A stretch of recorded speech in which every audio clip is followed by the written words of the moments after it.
Hello, my people. Let's go straight to the point. Longest time you haven't seen me in a while.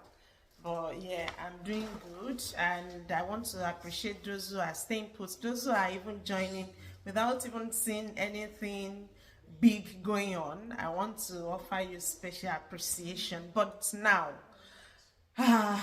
it's a big news. It's a brilliant news to me in one way. In another way, maybe I'm feeling some things, but I think it is still all good news to me. So it is about this skill in demand visa that Australian Department of Immigration or Department of Home Affairs just launched, and that came alive on 7th of December, year 2024. So it's replacing the then temporary skill shortage visa 482. It will still be visa 482, but now the name has changed. There is a change in the name of that visa to skill in demand visa. So I want to say this, that if you've actually received a nomination and lodged your visa on temporary skills shortage before this skill in demand came in, you will get your visa processed just for what you've applied for. They will use the same criteria that was on board then to look at your visa and to make a judgment about it. But if you have a nomination lodged by your employer, because this is actually an employer nomination or nominated visa, which some of us have been looking at, that this visa looks like UK Tier 2, and that's why some of us have been recoiling and from getting it, looking at what visas can bring. But please, don't put your decisions on what any one of us or what just on what we are saying completely. You do your own research, you pray, you consult the God that you serve, you talk with the people you have around, so that you can make the best of decision and look at your own personal situations, personal circumstances to make a decision. So, because some people, that could actually be their own passport to getting the best out of this journey that we are talking about. At least I know one of us, in fact, like the person we used to call our pioneer to Australian migration in this era from Nigeria as registered nurses, especially if you are moving from the UK. She came in on visa 482, and within the shortest period of time, she was able to push it up and got her visa 189 for herself and for her family. Of course, it is dual payment for visas. Pay the first time for 482, then pay again for 189. But then she's enjoying the dividend of it all. So please don't be discouraged of what things we are saying about, oh, if you're on visa 482, you can't do this. If you're on visa 482, you'll be at the mercy of employer. Nobody really wants to be at the mercy of employers, especially for what many of us had seen back in the United Kingdom. But believe you me, at least those that have heard about here as employers are quite good to go with. I'm not saying they are perfect human beings or they are angels, but you may find it much more comfy to go on with some of them. But then there are some too that oh good. Yeah. You have to really double up. So I would say don't jettison your efforts because of what any one of us or many of us are saying. So that is about that. So if you have a nomination that has been lodged by your employer, now we go back to that place, but you haven't lodged your application. If you lodge at any time from that 7th of December, then your outcome will be on skill in demand visa, and so you will be approved on that level. Now, what is this skill in demand visa? What are the things you expect out of it? On this visa, you can stay in Australia and work for your employer or maybe closely related employer for a period of 4 years. But if you are a passport holder of Hong Kong, then you can stay, instead of 4 years, you stay 5 years here doing your work. When this visa expires, if you haven't changed it to independent visa, then you will need another nomination. You cannot just go out there and apply for extension. You will need another nomination from your employer or maybe another employer to give you another visa nomination before you can crack on that. Then this visa will cost you 3,115 Australian dollars. That's for the main applicant. I haven't said what is going to be for dependents. If it's following the same rules like Australian visa rule, then I would assume that the spouse of that applicant will pay half of 3,115 Australian dollars.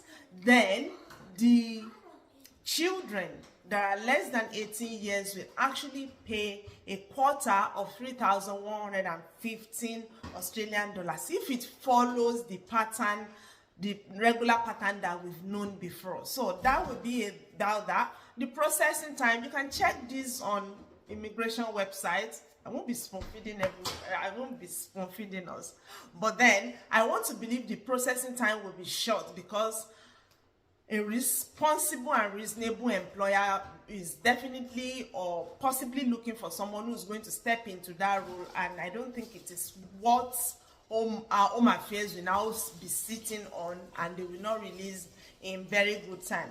Now, when you're on this visa, you can travel in and out of Australia at will as many times as you want to travel out. And what are the requirements for you to be able to even move forward to securing this visa? There must be an employer that is fulfilling the labor agreement. So, LMIA, there must be an employer that is fulfilling that and that is very much ready to sponsor you, that have the need of you. They've put out the applications outside there, the job opportunities, they've advertised those jobs. They couldn't get someone around to fill the post, so and you see that somewhere, maybe on seek.com or in Indeed, on LinkedIn, on Jora Job, and many other areas like that, or on the state site, on the state job sites of that employer, and you applied and they feel that the skills you've presented meet what they need, so they will invite you for interview. They invite you for interview, you score, they were happy with your performance, then they say, oh yeah, we want to have you around. So there must be a willing employer and a very much ready employable person that wants to come around. And you must, part of the requirement is that you must have been working in the role that you want to be employed into and be issued visa for. You must have at least 1 year of work experience in that your nominated field, nominated occupation. You must have done relevant skill assessments if your work needs to be assessed. If you are an healthcare professional, you definitely must have gone through the series or the levels, phases, processes of assessment in diverse capacity, so they will know that you are fit to come over and do this job. So you must have that skill assessment, and when you come around, you must work for your sponsor or associated entity only, unless you are exempted. There are some people that gain the exemption, and really, when I look through the list of exemption, most of them are specialist doctors, oncologists, rheumatologists, name them here and there, and doctors that are not X were classified. uh, respect to you guys. It pays off for you to have done all that you've committed into achieving whatsoever you've achieved in your profession. So it's a very worthwhile one for you. So beautiful one. I love it. Yeah, so that's about that. And you must meet the minimal standard English requirement for the visa or English language proficiency, except you are exempted. There are people that could be exempted. If you are a passport holder of USA, UK, New Zealand, Republic of Ireland, Canada, you understand, there are some countries that they exempt from writing English if you are a passport holder, maybe born there, or maybe you've lived there to get your passport. That's beautiful. For me, I think it's good. And then, depending on what kind of visa you're going to get, if it is a short-term one, you will need English test. Here is very, very little, and honestly something anyone should be able to key into and get in very good time. So for short stream, IELTS is overall band 5 and 4.5 in those modules. So you must have at least minimum of 4.5 in listening, writing, speaking, and reading. But you must be able to amass the overall of 5 altogether. If it is occupational English test, you must achieve B in all the modules. If you are talking about test of English for foreign language, then you must achieve 35 score or points in all the 4 modules as overall. Then score at least 3 in 3 ETA, 1, 2, 3 in listening and reading, then at least minimum of 12 in writing and in speaking. I think it's such a beautiful one for anyone who's actually struggling or who think they might struggle with passing English test. Pearson test of English, you can use Pearson test of English too, in which situation you must have overall points of 36 and at least 30 in each of the modules before you can put in your application. If you are looking at Cambridge English, it is 154 overall and 147, at least 147 in each of the modules.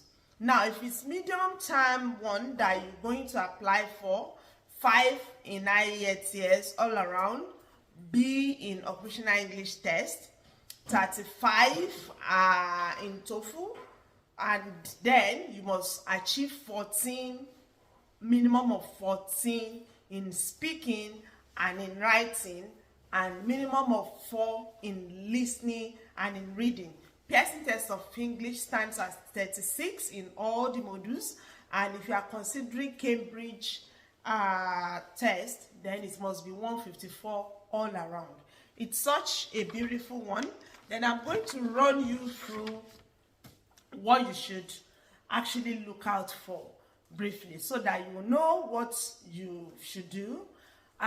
For your skill assessment, please look at the body that is assessing your skill and then put in for the assessment, put all the need for you to get assessed, like your passport, your English test, get them ready if they need you to have that, your bank statements if they need you to have those ones, your pay slips if they need you to have those ones, the record of your registration of your company if you are a company owner, self-employed, and you want to do that.